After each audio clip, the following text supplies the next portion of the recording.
요한복음 15장 18절에서 25절 말씀까지 같이 봉독하겠습니다. 시작. 세상이 너희를 미워하면 너희보다 먼저 나를 미워한 줄을 알라. 너희가 세상에 속하였으면 세상이 자기의 것을 사랑할 것이나 너희는 세상에 속한 자가 아니요 도리어 내가 너희를 세상에서 택하였기 때문에 세상이 너희를 미워하느니라. 내가 너희에게 종이 주인보다 더 크지 못하다 한 말을 기억하라. 사람들이 나를 박해하였은즉 너희도 박해할 것이요 내 말을 지켰은즉 너희 말도 지킬 것이라. 그러나 사람들이 내 이름으로 말미암아 이 모든 일을 너희에게 하리니 이는 나를 보내신 이를 알지 못함이라. 내가 와서 그들에게 말하지 아니하였더라면 죄가 없었으려니와 지금은 그 죄를 핑계할 수 없느니라. 나를 미워하는 자는 또 내 아버지를 미워하느니라. 내가 아무도 못할 일을 그들 중에서 하지 아니하였더라면 그들에게 죄가 없었으려니와 지금은 그들이 나와 내 아버지를 보았고 또 미워하였도다. 그러나 이는 그들의 율법에 기록된 바 그들이 이유 없이 나를 미워하였다 한 말을 응하게 하려 함이라. 아멘. 네, 우리 성경 암송 시편 34편입니다. 시편 34편 8절 9절 말씀 우리 한 목소리로 우리 조용히 하나님 앞에 엎드려 보겠습니다. 시작. 너희는 하나님의 여호와의 선하심을 맛보아 알지어다. 그에게 피하는 자는 복이 있도다. 너희 성도들아 여호와를 경외하라. 그를 경외하는 자에게 부족함이 없도다. 아멘. 네, 우리 요한복음 15장을 계속 보고 있습니다. 요한복음 15장은 그리스도와 연합, 그 연합이라는 그 타이틀을 가지고 신자된 자들이 얻게 되고 또 이 세상 살면서 겪게 될 일들에 대하여 말씀하고 있습니다. 먼저 신자가 연합을 이루어야 할 첫 번째는 바로 예수 그리스도의 연합이죠. 그래서 예수님은 나는 참 포도나무요 너희는 가지니라고 말씀하셨어요. 포도나무에 가지가 붙어 있으면 많은 열매를 맺을 수 있으나 그렇게 하지 못할 때는, 떨어져 있을 때는 어떻게 돼요? 밖에 버려져 불에 던져질 것을 경고하셨습니다. 그리스도와 연합된 신자들의 삶에서 맺어야 할 열매들이 있다 그랬죠. 그 열매가 뭐라고 했습니까? 그것은 바로 자기 부인이라고 그랬죠. 끊임없는 자기 부인의 삶입니다. 그 열매죠. 예수님께 접붙임을 받은 가지라면 예수님이 나의 삶에서 열매를 맺으시도록 주님 앞에 맡겨드리는 것이라고 했습니다. 왜냐하면 가지 스스로는 아무리 잘난 가지라 해도 하나님께서 원하시는 그 열매를 스스로는 맺을 수가 없어요. 포도나무에서 계속해서 열매를 맺을 수 있는 영양분을 공급해 주어야지만이 그 가지가 비로소 열매를 맺기 때문에 이 가지와 포도나무의 연합은 어떻게 보면 그 자기 부인이라고 하는 그 열매를 위해서는 아주 절대적인 요소가 된다는 사실입니다. 자, 두 번째로 신자가 이루어야 할 연합은 뭡니까? 그리스도와 연합한 신자가 두 번째로 이루어야 될 것은 바로 다른 가지들과의 연합이죠. 이 연합을 위해서 가장 필요한 것이 뭐라 그랬습니까? 바로 사랑이라고 말씀드렸습니다. 아버지께서 나를 사랑하신 것 같이 나도 너희를 사랑하였으니 나의 사랑 안에 거하라 이렇게 말씀했습니다. 그러므로 이제 누구든지 예수 그리스도의 사랑 안에 거하는 사람들은 다른 가지들을 친구로 여기며 또 나의 지체로서 여기며 사랑하게 되는데 그렇게 할 때 비로소 예수 그리스도 안에서의 신앙, 이 교회가 신앙 공동체로 올바로 설 수 있다는 사실입니다. 자, 이제 이렇게 예수 그리스도와 연합하고 신자들과 사랑으로 연합을 한 그 관계를 형성한 성도들이 이제 발붙이고 살아가야 이 땅에서 나타내야 할, 또 보여주어야 할 삶은 어떤 것일까요? 즉 신자들과 이제 세상과의 그 관계를 한번 상고해 보려고 합니다. 예수님께서 제자들에게 하신 첫 마디가 아주 심상치가 않아요. 자, 그게 뭐였습니까? 세상이 너희를 미워하면이라고 시작하셨어요. 아니, 방금 전까지 예수 그리스도의 아름다운 연합, 성도들과의 아름다운 사랑, 또 이런 좋은 단어를 사랑하시다가 이 다짜고짜 세상은 너희를 미워하게 될 것이라고 아주 엄포를 놓으셨다는 거죠. 자, 여러분 누군가에게 미움을 받아본 적 있으세요? 어떻게 보면 내가 누군가를 미워하는 것보다 누군가에 의해서 내가 미움을 당하는 것이 훨씬 더 견디기 힘든 일이라고 생각됩니다. 자, 그렇다면 예수님은 왜 이 어려운 일이 이 제자들에게 일어나게 될 것인가? 이것을 말씀하셨어요. 세상에서 미움을 당할 수밖에 없는 이유, 그게 뭘까? 자, 먼저 우리가 세상에서 미움을 당하는 현상, 이것은 제자들의 삶이 예수 그리스도와 늘 밀접하게 연합된 사람이 되었을 때 나타나는 현상이라는 것을 우리가 먼저 전제하셔야 돼요. 아무리 교회를 다녀도 예수 그리스도와 전혀 커넥션이 없고 연합이 없는 삶을 사는 사람은 세상에서 미움을 당하는 그 믿음 때문에 미움을 당하는 그런 일은 일어나지 않을 거라는 뜻입니다. 자, 이제 세상이 그리스도인들을 미워하게 되는 이유를 이제 말씀을 통해 살펴볼 텐데요. 지금 현재 자기 자신들이 살아가면서 이 세상 속에서 내가 받는 대우, 또 세상에서 경험하는 현실과 한번 오늘 말씀과 비교해서 말씀을 들어보시길 부탁합니다. 자, 19절 말씀을 먼저 한번 보죠. 함께 봉독합시다. 너희가 세상에 속하였으면 세상이 자기의 것을 사랑할 것이나 너희는 세상에 속한 자가 아니요 도리어 내가 너희를 세상에서 택하였기 때문에 세상이 너희를 미워하느니라. 자, 이렇게 주님께서 예수 그리스도와 연합된 신자들을 세상이 미워하는 이유를 말씀하셨어요. 예수님은 포도나무이신 자신 안에 거하게 된 신자들이 이제 세상에서 구별된 존재가 되도록 하셨다 그랬죠. 보면 내가 너희를 세상에서 택하였기 때문에 세상이 너희를 미워했다 그랬잖아요. 세상과는 좀 구별된 존재가 되도록 하셨는데, 즉 이 신자의 이제 소속이 이 세상에서 예수님께로, 소속이 세상에서 이제 하나님 나라로 변화되었다는 것을 말씀해 주고 계십니다. 예수님은 이 변화된 것으로 인하여 세상이 이제 그리스도인들을 바라보는 시선이 달라질 거라는 겁니다. 그리고 그 이유로 믿는 자는 세상에서 또 원치 않는 미움을 또한 당하게 될 것이라고 말씀하셨어요. 그리고 그런 현상이 발생한 근본 원인이 있는데 그게 뭐라고 했었을까요? 자, 18절 한번 볼게요. 그런 현상이 발생한 근본 원인이 18절, 세상이 너희를 미워하면 너희보다 먼저 나를 미워한 줄을 알아라. 이게 근본 원인이었어요. 여러분, 악한 마귀는 자기가 컨트롤하는 이 영혼을 예수님께 빼앗기게 되면 포기하는 게 아니에요. 그 영혼을 다시 찾으려고, 찾지는 못하더라도 다시 넘어뜨리기 위해서 엄청난 이 작업을 하겠죠. 믿음 생활을 시작하려고 하는 그 영혼을 어떻게 해서든지 넘어뜨려서 신앙생활을 못하도록 만드는 것입니다. 자, 그러므로 세상에서 예수 믿고 사는 어려움을 경험하게 해서 그들 스스로 예수는 믿을 게 못 되는구나, 스스로 발을 떼도록 만들어 버린다니까요. 예수님은 이런 마귀의 계략을 너무나도 잘 아시기 때문에 당신 안에 거하게 된 제자들에게 이제 앞으로 당하게 될, 예수님이 떠나시고 제자들만 덩그러니 남게 될 이 세상 속에서 그들이 당하게 될 세상에서의 고난과 핍박을 미리 알려주시는 거예요. 미리 알려주시면서 왜 미리 알려주실까요? 준비하라고. 세상에서 일어날 일에 대하여서 준비하고, 특별히 세상에서 미움 당할 것들에 대하여서 준비하라고 하셨어요. 자, 이 말은 무슨 뜻입니까? 알고 기다리라는 것이죠. 그래서 베드로도 너에게 불시험이 일어나는 것들을 전혀 이상한 것으로 여기지 말한 거예요. 이게 당연한 거다라는 것이죠.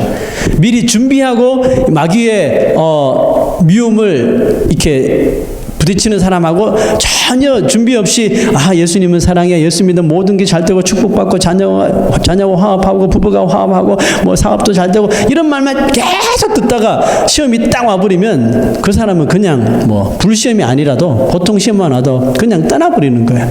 그렇지, 예수님께서 제자들에게 준비시키는 거예요, 미리. 자, 여러분들은 살면서, 지금까지 살아가면서 이런 대우를 한번 받아본 적이 있습니까? 단지 크리스찬이라는 그런 이유 때문에 좀 뭐 차별을 당하거나 왕따를 당하거나, 아니면 정말 예수님 말씀대로 믿지 않는 사람들에게 혹은 믿는 사람에게 미움을 받은 기억이 있습니까? 물론 미국이라는 나라는 참 종교의 자유가 있는 나라라 뭐 그런 미움을 피지컬리 이렇게 받지 않을 수도 있습니다. 자, 근데 여러분 잘 들어보십시오. 우리가 세상 속에서 불신자들과 살아가는데 전혀 그들과 아무런 마찰이 없다면 오히려 불신자들보다 믿는 사람 쪽에 문제가 있을 가능성이 큽니다. 무슨 뜻인지 알죠? 세상에서는 예수 믿는 티를 조금도 내지 않고 살게 되면요, 전혀 마찰이나 충돌이 일어날 확률이 너무너무 없는 거예요. 왜 그런지 아세요? 세상이 믿지 않는 자들이 믿는 사람이 믿는 티를 전혀 안 내면, 아, 나랑 똑같은 케이스구나, 나랑 똑같은 편이구나, 이렇게 생각한다니까요. 자, 고린도후서 2장 14절 한번 봅시다. 자, 읽어보죠. 시작. 항상 우리를 그리스도 안에서 이기게 하시고 우리로 말미암아 각 처에서 그리스도를 아는 냄새를 나타내시는 하나님께 감사하노라. 바로 사도 바울이 이 고린도 교회에 쓴 편지인데요. 항상 우리를 그리스도 안에서 이기게 하시고 우리로 말미암아 각 처에서 그리스도를 아는 냄새를 나타내시는 하나님께 감사해야 된다, 이런 말을 했어요. 사도 바울은 누구든지 그리스도 안에 머물며 믿음의 삶을 사는 사람들에게 세상과는 구별되는 모습이 드러나야 한다고 말합니다. 드러나게 되는데 그게 뭐라고 표현했어요? 그리스도를 아는 냄새를 나타내는 것. 자, 여러분, 그게 무슨 냄새일까요? 그리스도를 아는 냄새를 나타내는 것. 자, 그 다음 구절 한번 보세요. 시작. 우리는 구원 얻는 자들에게나 망하는 자들에게나 하나님 앞에서 그리스도의 향기니 이 사람에게는 사망으로 쫓아 사망에 이르는 냄새요, 저 사람에게는 생명으로 쫓아 생명에 이르는 냄새라. 누가 이것을 감당하려? 힘들다는 것부터 전제하고 있죠. 누가 이것을 감당하겠느냐는 거죠. 자, 여러분, 특별히 사도 바울은 먼저 불신자들에게죠, 망하는 자들에게나, 이 그리스도의 향기가 구원 얻는 자들에게나 망하는 자들에게나 다 나타나야 된다는 뜻이에요. 자, 먼저 불신자들에게는 저 사람, 이 사람 불신자겠죠. 사망으로 쫓아 사망에 이르는 냄새니까. 불신자들에게는 왜 사망에 이르는 냄새를 나타내고 믿는 자들에게는 생명에 이르는 냄새를 나타낸다고 했을까요? 왜 불신자들에게는 사망에 이르는 냄새라고 말했을까요? 우리가 이 향기를 품으면, 이 향기를 나타내면, 그리스도의 향기를 나타내면 그 사람들 다 죽나요? 우리가 뭐 코로나 바이러스는 아니지만, 예? 이 향기를 발산하면 다 죽여버리나요? 그거 아니잖아요. 포도나무이신 예수님은 세상에서 신자들이 마땅히 해야 할, 예수 믿는 자로, 예수님과 연합된 자로서의 살아가야 할 마땅한 행동 지침들을 정말 이 산상복음을 통해서, 산상수훈을 통해서 알려주셨죠. 그 행동 지침들을 여러분 한번 조용히 한번 읊어보면, 만약에 신자들이 예수님께서 하신 말씀, 그 행동 지침을 그대로 따라 살면 이 세상에 살면서 손해 이익보다는 손해되는 일이 훨씬 많다는 거예요. 예수님 말씀 따라하면요, 손해되는 그 투성이에요. 오른밤 치면 왼팔을, 그죠? 겉옷을 가져가는 자에게 속옷까지 다시 주고, 같이 강제로 오리를 같이 하는 사람에게 심리를 같이 가지고, 이거 엄청나게 시간적 손해, 물질적 손해, 자존심 상하고 다 손해되는 것 뿐이라니까요. 우리에게 말씀하신 행동 지침이 다 그거예요. 제대로 살면 다 손해보는 것밖에 없어요. 왜냐하면 그리스도와 연합한 성도들은 어떤 사람이랬죠? 날마다 십자가를 지고 어떤 열매요? 자기 부인이라고 하는 그 열매를 맺으면서 살아가야 하니까요. 여러분, 날마다 순간마다 각처에서 항상 자기 부인의 삶이 나타나는 곳에, 자기 부인의 삶을 나타내는 성도의 삶에 여러분 욕심이 있겠어요? 여러분, 그런 삶에 무슨 고집이나 아집이 나타나겠어요? 그런 것에 무슨 교만함이 있겠어요?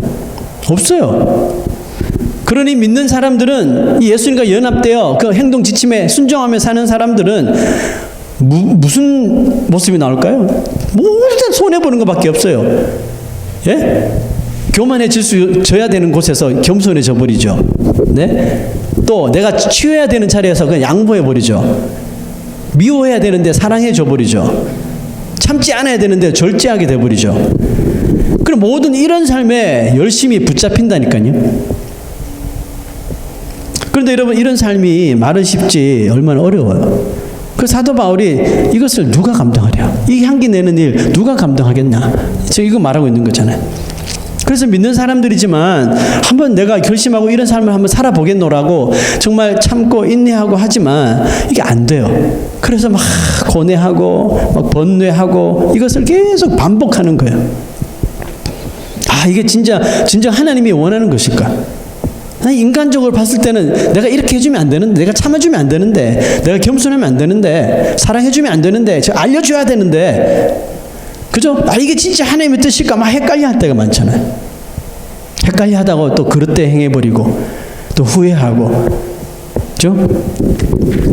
그러므로 우리가 이런 상황에서 헷갈려 하지 않게 되기 위해서 우리가 필요한 것이 뭐냐면, 우리가 가지니까 그 포도나무신 그리스도께 완전히 항상 각 처에서 그 그리스도께 붙어 있어야 된다는, 예수 그리스도께 붙어 있다는 뜻은 하나님과 늘 소통하고 교통해야 한다는 뜻이겠죠. 왜 가지들이 포도나무신 주님과 하나님과 왜 계속 교통해야 돼요? 그 손해보는 상황에서도, 양보해야 하는 상황에서도 다 손해보는 것밖에 없는데, 그렇게 순종하게 되면 무슨 일이 벌어질지를 나는 아직 모르지만 포도나무이신 하나님은 아신다는 것이에요. 여러분, 하나님은 이스라엘 백성들을 출애굽시키잖아요. 모세를 통해. 하나님께서는 이스라엘 백성들을 200만 명이나 정도 되는 그 이스라엘 백성들 이끌고 나와서 홍해에 막히고, 또 40년이 지난 후에 요단강에 막히고. 여러분, 하나님은 언제 이스라엘 백성들이 홍해를 건너게 되고, 또 언제 또 이 사람들이 뭐 불평하게 되고, 또 반석을 터쳐서 물을 내시고, 메추라기를 불어주시고, 만나를 내리시고, 요단강을 건너가게 하시고. 여러분, 이거 하나님은 이스라엘 백성들이 언제 이런 것들을 다 경험하게 될지 다 아시기 때문에, 어때요?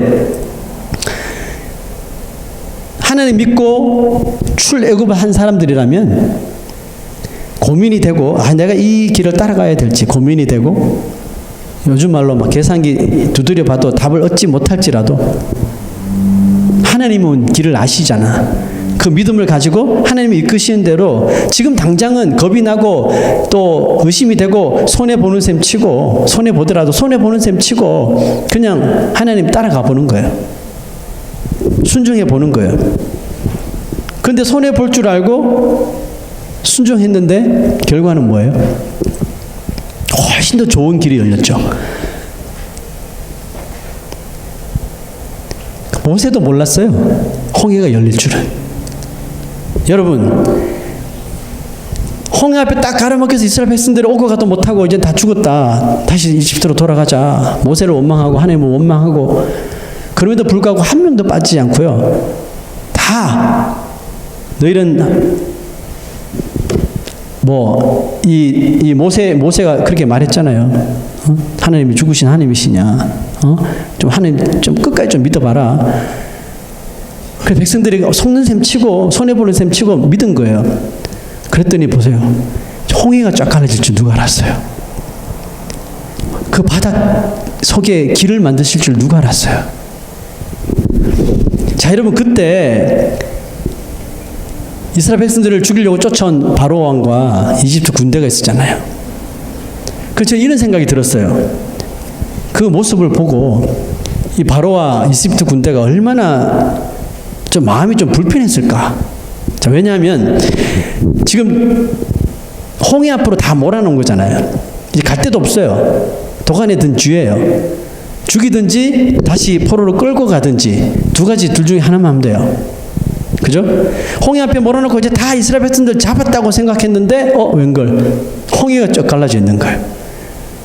처음에는 불기둥 때문에 이스라엘 백성들이 어느 정도 건너갈 때까지 불기둥으로 다 차단하셨잖아요. 그 뭐가 뭔지 잘 모르는데 불기둥이 딱 없어지니까 보니까 홍해가 갈라져 있는 거예요.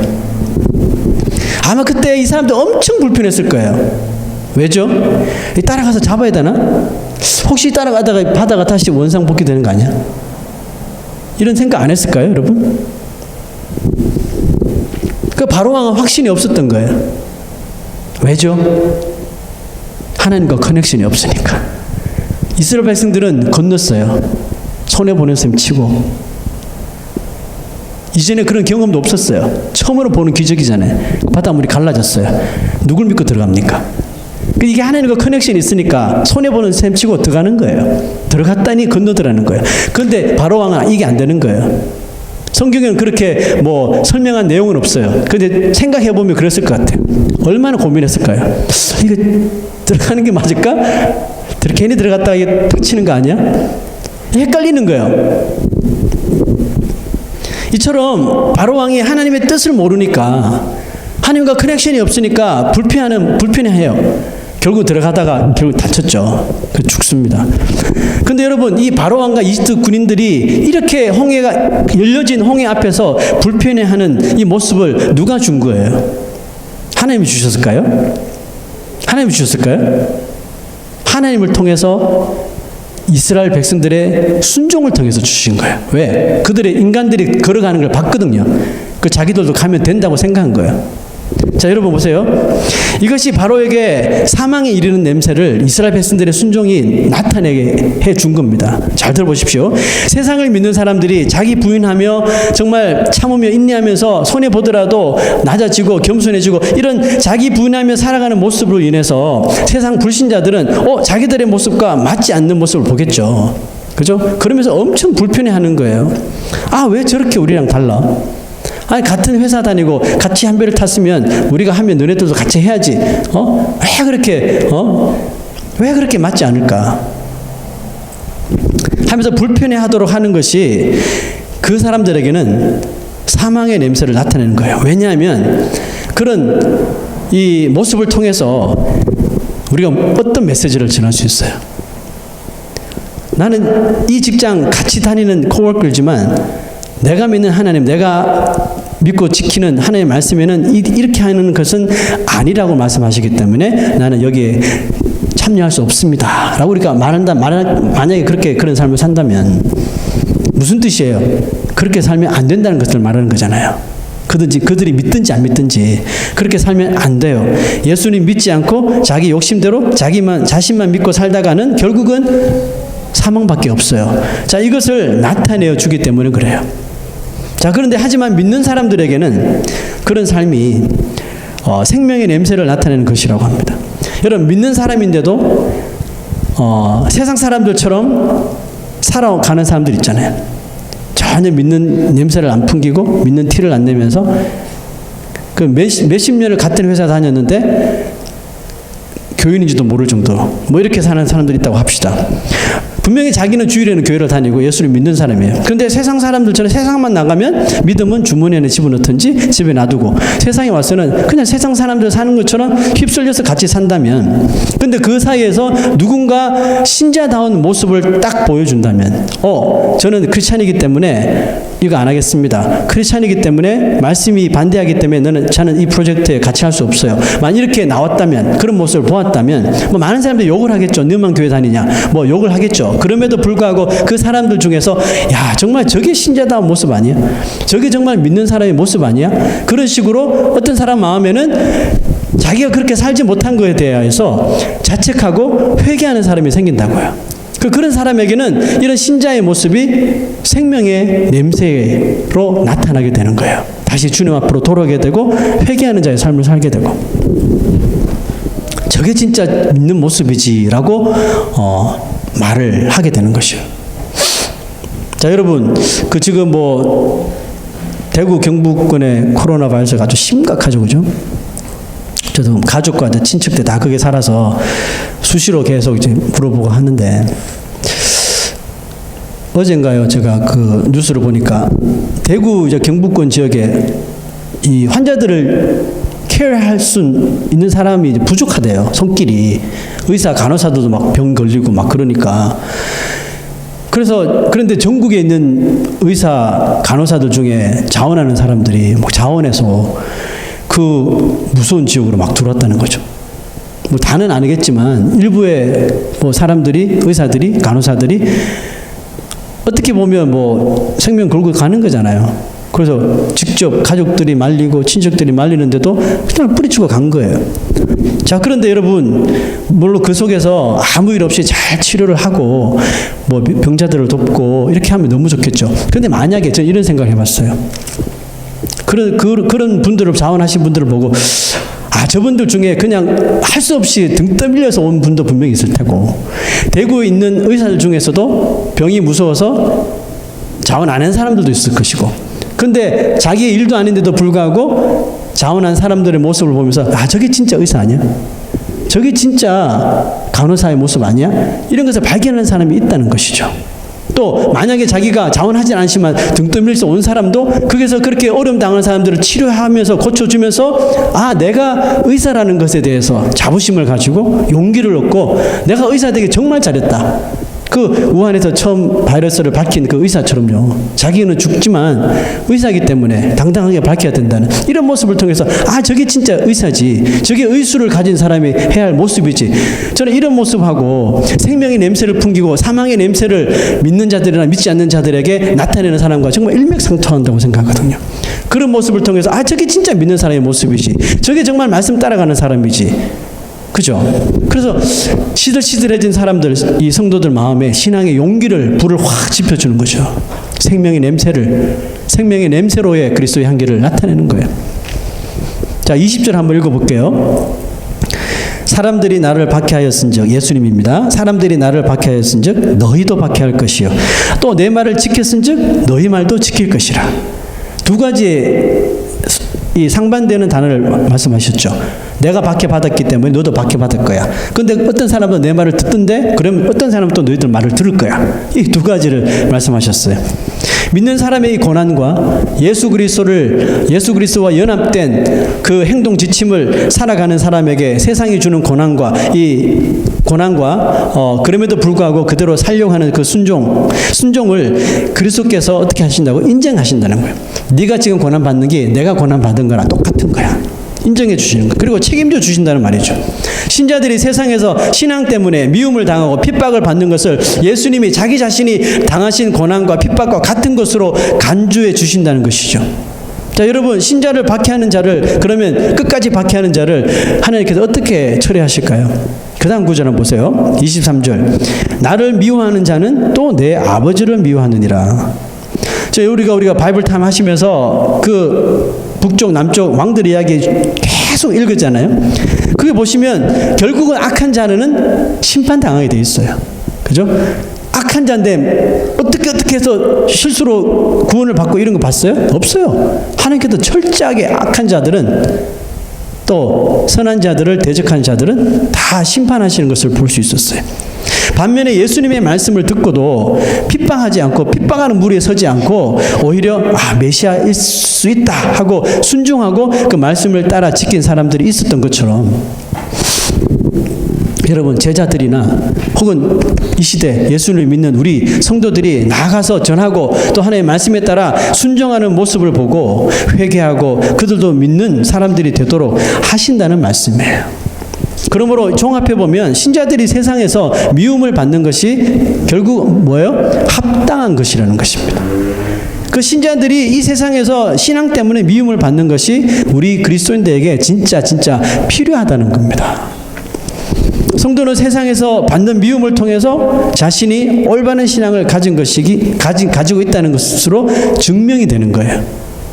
자신의 믿음의 행동을 통해서 믿음이 약해지고 믿음이 시들시들하고 메말라진 사람들이 다시 저기 진짜 믿는 거지 하면서 정신을 차릴 수 있는 기회도 줄 수 있다는 것입니다.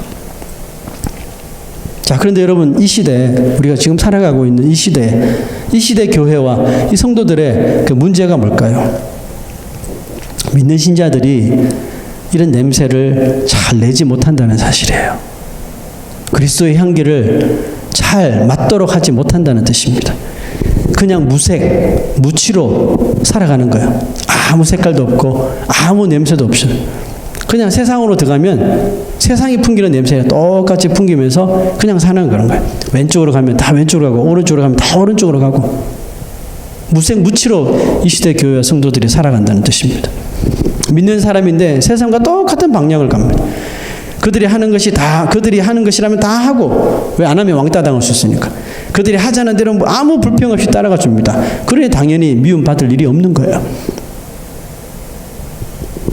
여러분, 이런 상태가 거듭 반복되니까 이제는 세상이 교회를 핍박할 필요도 없어요. 핍박할 필요도 없고 그냥 비웃는 거예요. 조롱하는 거예요. 여러분 저번 주에 종교다원주의에 대해서 우리가 잠시 제가 설명했죠. 종교다원주의자들이 왜 하필 기독교를 향해서 계속해서 우리랑 같이 연합하자고 합치자고 계속해서 왜 제안을 하는 거예요. 그래서 어떤 그 교단은 연합을 했죠, 그죠? 종교다원주의자들과 연합하고 막 그래요. 왜 근데 계속해서 기독교에 대해서 그렇게 같이 하나 되자고 연합하는지 아세요? 기독교는 오직 하나님만 유일하신 하나님이고 구원은 오직 정말 예수 그리스도를 믿는 또 교회만 있다고 해서 뭔가 이들의 삶이 정말 레디컬하고 정말 목숨 걸고 그들의 신앙을 지키고 막 예전에는 그랬는데 지금도 그럴 줄 알았는데 알고 보니까 기독교인들이 형편없더라는 겁니다. 그렇지 않더라는 겁니다. 가만 보니까 자기네들이랑 별반 차이가 없는 거예요. 여기저기서 세상과 타협하고 다른 종교들하고도 다 강단 교류하고, 그죠? 목사들이 이슬람 사원에 가서 설교하고 이슬람의 지도자들이 교회 와서 코란 가리키고 스님들이 교회 와서 강연을 하고 목사들이 절에 가서 설교를 하고, 그리고 그 사람들이 기독교를 보니까 뭐 별반 다를 게 없다는 거죠. 그러지 말고 여러분 종교는 다 같은 거니까 결국 마지막 하나니까 종교는 다 같은 거니까 우리 힘 빼지 말고 서로 잘 이렇게 연합해서 서로 윈윈 하자는 거죠. 너도 윈, 나도 윈. 그게 윈윈입니까? 둘 다 루저가 되는 거잖아요. 그렇게 해서 이 종교다원주의자들이 손을 내미는 거예요. 그러니까 이 기독교인들한테 그렇게 연합하자고 손을 내민다는 그 자체가 우리가 조롱을 당하고 있다는 뜻입니다.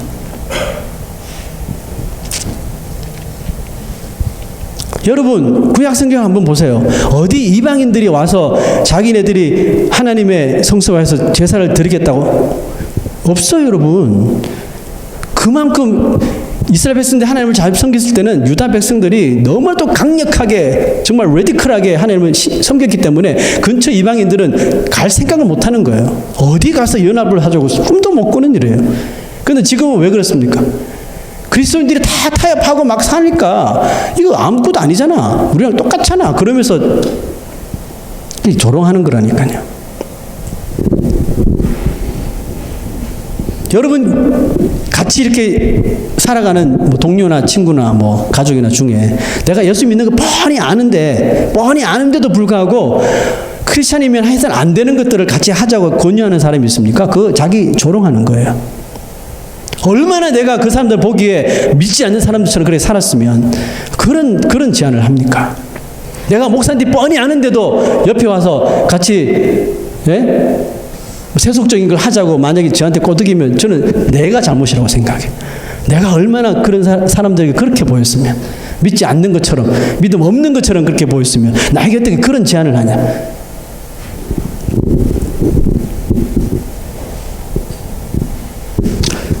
여러분 우리가 올바로 믿고 올바로 말씀대로 순종하고 살면요 마귀도 무서워서 그런 제안 잘 못해요.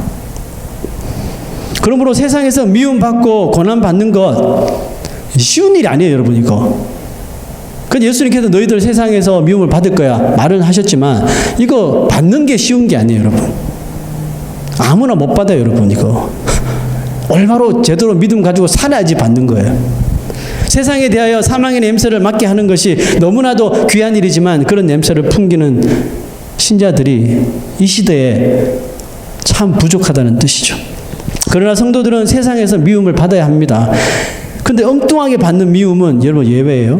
이런 거 있잖아요. 예를 들면 신앙과 상관없이 자기가 실수하고 자기가 일처리를 잘못해놓고는 질타를 받고 미움을 받는 것을 예수님 때문에 받는 고난이다 뭐 이렇게 말하는 것은 어불성설이에요. 그건 맞지 않죠. 자기가 게을러서 일처리를 똑바로 하지 못해놓고는 또 남 탓하고 저 사람 때문에 그렇다고 거짓말을 하고서는 자신은 신자이기 때문에 나는 거짓말 안 한다고 이런 건 아니라는 거죠.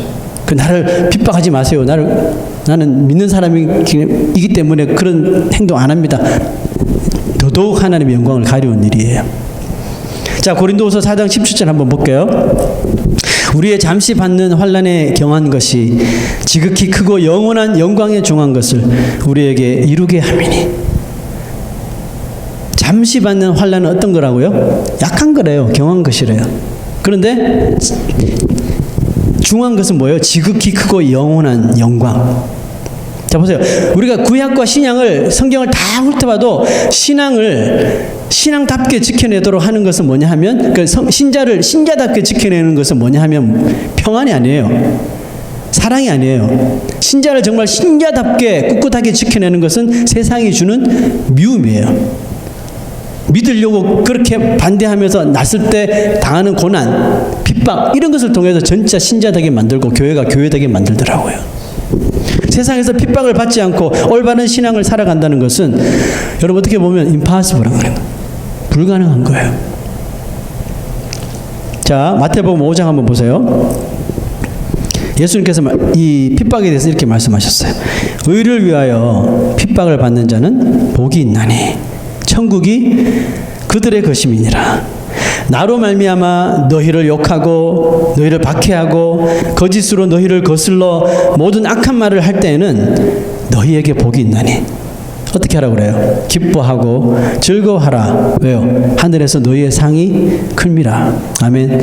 여러분, 우리는 이 세상에서 어떤 대우받으려고 평생 사는 거 아니죠. 우리의 목표는 하늘이잖아요. 천국이잖아요. 하늘의 상급이잖아요. 믿음으로 우리가 이 세상에서 인내하고 견뎌내는 것, 하늘의 상급 때문에 우리가 하는 거잖아요. 그래서 여러분, 예수님의 이 신약 성경을 특별히 보면 이런 내용들이 많아요. 인내하라. 세상에서 당하는 환난 중에서 참아라. 인내하라. 이 또한 지나가리라. 너에게 하늘의 축복이 큼이라. 복이 많을 것이라. 인내하면. 이런 말들이 많아요. 왜 그런지 아세요? 신약 성경 누가 쓴 거예요? 예수님과 예수님의 제자들, 또 예수님의 제자들이 예수님의 말씀을 듣고 또 사도들이, 혹은 사도격 정도 되는, 그죠? 그 사람들이, 인물들이 이 신약 성경을 쓰는데 예수님께서 하신 말씀을 그대로 살아보니까, 아, 맞네. 세상에서 그리스도인들이 믿음 때문에 당하는 미움, 이 고난, 이 핍박을 통해서 결국은 더 축복을 받는구나. 이걸 깨닫고 이제 이후의 성도들에게 이걸 알리기 위해서 다 기록한, 좀만 참아라는 거죠. 좀만 인내하시라는 겁니다. 이 고린도후서 4장 17절 바울도 그것 때문에 쓴 거 아니에요? 잠시 받는 환난의 그 작은 경한 것이 지극히 크고 영원한 영광에 중한 것을 우리에게 이루게 하는 것이래요. 세상에서 미움을 받는 것이 옳다는 것이 예수님의 말씀입니다. 세상과 휩쓸려 살면 고난이 없고 미움 받을 일도 없겠죠. 그러나 하늘의 상급은 없고 구원은 멀어지는 것입니다. 여러분, 마지막 날에 정말 자기 마음대로 세상에 휩쓸려 살다가 주님 앞에 딱 왔는데 Who are you? 너 누구니 도대체? 이름만 들으면 여러분 얼마나 정말 안타깝겠습니까? 되돌릴 수 없고. 내가 다 알겠는데 너는 누군지 모르겠다. 그러면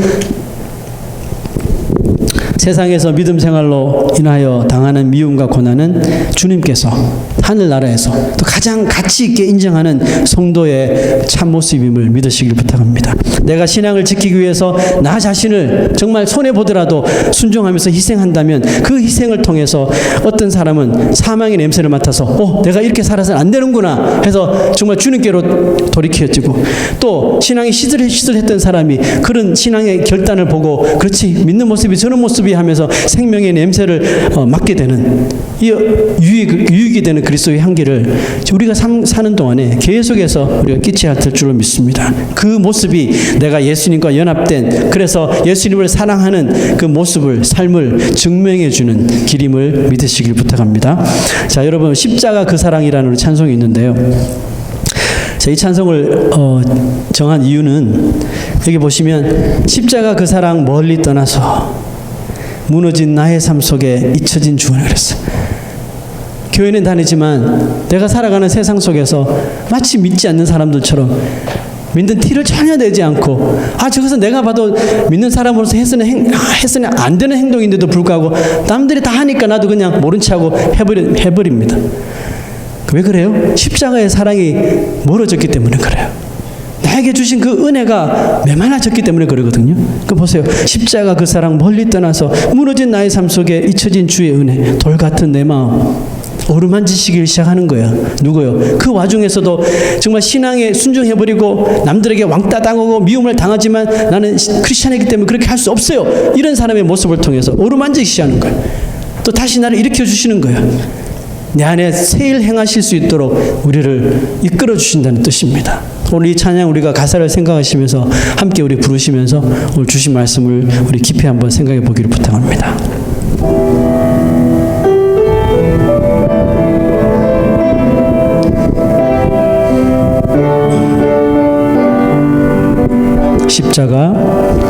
십자가 그 사랑 멀리 떠나서 무너진 나의 삶 속에 잊혀진 주 은혜 돌 같은 내 마음 어루만지사 다시 일으켜 세우신 주를 사랑합니다. 주 나를 보호하시고 날 붙드시니 나는 보배롭고 존귀한 주님의 자녀라. 주 나를 보호하시고 날 붙드시니 나는 보배롭고 존귀한 주의 자녀라. 지나간 일들을 기억하지 않습니다. 기억하지 않고 이전에 행한 모든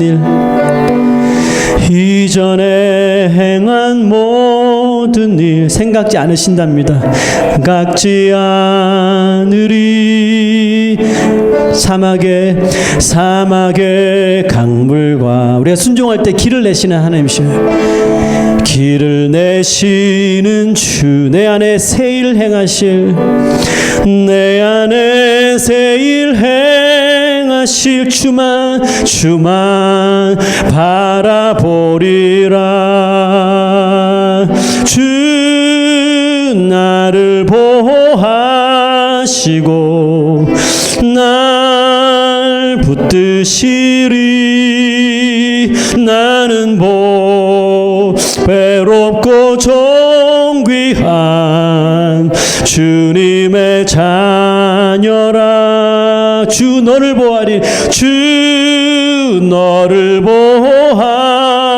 널 붙드시니 널 붙드시리. 너는 보배롭고 존귀한 주의 자녀라. 아멘. 우리 다 같이 한번 통성으로 한번 기도했으면 좋겠습니다. 지난날 묻지 않으신대요. 하나님께서 용기를 가지래요. 오늘부터 다시 시작하시래요. 믿는 자의 향기를 좀 나타내래요. 믿지 않는 자들에게는 사망의 냄새를 나타내고, 믿는데 시들시들한 사람들에게 생명의 냄새를 좀 나타내면서 결국은 둘 다 축복 아니에요? 두 부류에게 다 축복이에요. 그리스도의 향기를 나타내는 것이 정말 그 사람들에게 축복이에요. 여러분 두려워하지 마세요. 예수님께서 말씀하신 행동 지침 좀 손해보더라도 하셔요. 하나님께서 다 길을 만들어 주신다고 하셨잖아요. 두려워하지 말고 하나님의 자녀답게 보배롭고 존귀하게 하시는 하나님의 자녀답게 용기 있게 살아갈 수 있도록 도와달라고 우리 다 같이 한번 주님 앞에 기도하며 나가십시다. 하나님 아버지, 시간 아버지 하나님이여 주님 앞에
참으로 좋으신 하나님 아버지 감사합니다.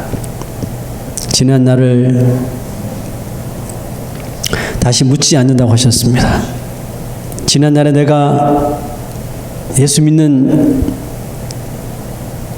행동과 모습을 이 세상 가운데서 나타내지 못하고 혹시 내가 불이익을 당할까 봐 그것이 하나님이 원하시지 않는 일인데도 불구하고 세상과 휩쓸려서 살아갔던 나의 과거, 하나님이 우리가 주님 앞에 회개할 때 지난 날을 다 묻지 아니하시고 잊어버리신다고 하셨습니다. 그러나 이제 다시 한 번 더 새 힘과 용기를 얻어서 생명의 냄새를 맡아 다시 회복하며 믿음의 삶을 살기를 원하는 자에게 길을 내실 뿐만 아니라 새로운 일을 행하여 주신다고 말씀하시오니 우리는 하나님의 정말 보배로운 자녀요 존귀한 하나님의 백성임을 다시 한 번 더 믿으며 오늘도 정말 그리스도와 연합된 자의 삶을 이 세상 가운데 담대하게 나타낼 수 있는 그리스도의 귀한 백성들 자녀들 교회 될 수 있도록 도와주시옵소서.